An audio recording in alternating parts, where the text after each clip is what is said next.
Yétro. Qui est-ce? C'est Moïse. Ah, si tu viens à cette heure, c'est que tu as eu la réponse. Oui, je l'ai eu, la vision. Mais j'ai un problème. Ah bon? Lequel? Je sais quoi faire pour cette génération. Ils auront le tabernacle. Ils prendront Canaan. Les informations seront scellées et secrètes dans la Torah, tenue par les Lévites. Mais dans l'avenir, le temps usera leurs descendants. La connaissance s'effritera. Les Hébreux oublieront. Mais il ne le faut pas. Il faut qu'à tout prix que le savoir-faire sacerdotal, purificateur, ne disparaisse pas. Sinon, les pérégrinations d'Abraham, la sortie d'Égypte, Isaac, Jacob, tout cela n'aura servi à rien. Sacerdotale? Purificatrice? Dis-tu? Oui, la purification du serment d'Azazel, sur le mont Hermon, celle dont tous les humains auront besoin à la fin des temps, afin que s'accomplisse la promesse d'Abraham, toutes les nations seront bénies par son nom. Qu'as-tu déjà fait avec la méthode que j'ai t'ai appris? Regarde. Cela, je les ai liés entre eux. Très bien, très bien. Laisse-moi 3 jours. Reviens, et peut-être que je pourrai t'apporter mon expérience. Merci, Yétro, merci. Moïse, mon père t'attend dans le champ des difficultés. Il est déjà parti. Rejoins-le vite.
Bonjour, bonsoir. Le sujet dont je voulais vous parler est d'une extrême importance. Dans l'histoire de l'humanité, le peuple hébreu est certainement une exception. Car il est le seul peuple qui, collectivement, à un moment donné de son histoire, a fait une alliance avec l'invisible. Des individus ont déjà eu des expériences ésotériques intenses dans l'histoire de l'humanité. Mais là, nous parlons de manifestations ésotériques collectives. L'histoire de notre peuple, les Hébreux, a eu beaucoup de revers au travers de l'histoire. Et à chaque fois, il a fallu que, collectivement, il a fallu que les descendants d'Abraham prennent des décisions pour perpétuer cette alliance avec Hachem.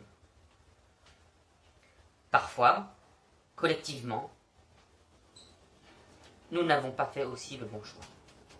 Mais d'autres fois, nous avons fait le meilleur des choix possibles et nous avons eu des réussites. Mais aujourd'hui, cela n'a pas d'importance, car en face de nous va se retrouver un défi de taille. Et ce défi devra être relevé par l'humanité. Aussi, je pose la question, quel choix nous, descendants d'Abraham, ferons-nous dans l'avenir? J'ai passé beaucoup de temps à vous observer, à vous écouter, que ce soit sur des supports numériques ou en réel. J'ai échangé avec vous sous une identité cachée. J'ai suivi le cours et les cours de vos raves, vos femmes, vos hommes, vos enfants. Et qu'est-ce que j'ai pu constater? Vos femmes, vos hommes, vos enfants,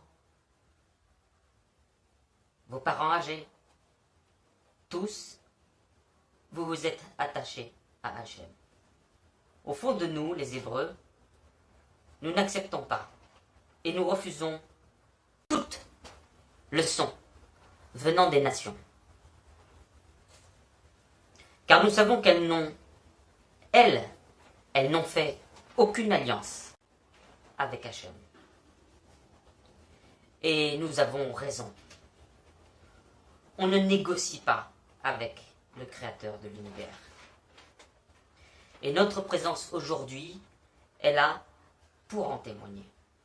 Donc peu importe les erreurs qui ont été faites dans le passé ou les réussites que nous avons eues, aujourd'hui, nous allons devoir relever un défi de taille. Les peuples doivent comprendre la fonction spirituelle du peuple hébreu. Comment y parviendront-ils?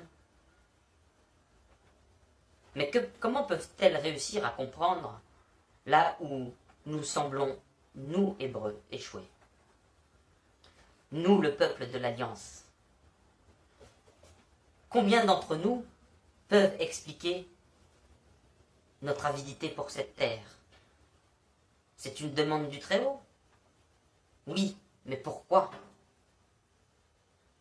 Que savait Abraham lorsqu'il comprit que cette terre devait rester à sa descendance? En vérité, je vous le dis, lorsque les peuples comprendront la fonction de cette terre et de cette alliance, les nations et les peuples nous laisseront libres d'en déterminer les frontières. Lorsqu'elles comprendront le choix d'Hachem pour les Hébreux, elles nous imposeront de prendre soin du pays de la parure. Dans l'avenir, je donnerai des instructions précises au fils de Seth, par la voix de son scribe, Enoch ben Seth, afin d'expliquer au peuple et de les informer de ce qui a été mis dans l'alliance avec grande dextérité par Moïse. Je lui donnerai aussi toutes les informations pour que les peuples survivent à la catastrophe globale qui se prépare sur terre et qui a été provoquée par Azazel, celui qui s'est fait chef sur les 200, ceux qui ont fait le serment de l'abomination des 7 planètes et des 12 étoiles, les 12 constellations et les 5 étoiles de l'orgueil, sur le mont Hermon. Mais pour y arriver, l'humanité et ceux qui le désirent doivent se purifier. Et cette purification doit être organisée avec deux prérogatives. Premièrement, l'attachement à celui qui est demeuré invisible jusqu'à aujourd'hui et qui le demeurera, le créateur de l'univers, Hachem. Et deuxièmement, le respect du choix de chaque être humain, peu importe sa condition de sociale, religieuse, spirituelle, peu importe, tout être humain qui fera un choix, nous devrons respecter ce choix. Aussi, je m'adresse à tous les Hébreux, ceux qui sont juifs et ceux qui ne le sont pas. Rappelez-vous, au pied du Sinaï, ce que nos ancêtres ont fait. Nos ancêtres ont été le seul peuple de la terre à faire collectivement une alliance avec le Créateur. Ils ont ainsi démarré une tradition ésotérique profonde qui devrait avoir une signification à la fin du XIIe siècle impie. Et nous devons en être fiers et en tirer de l'orgueil.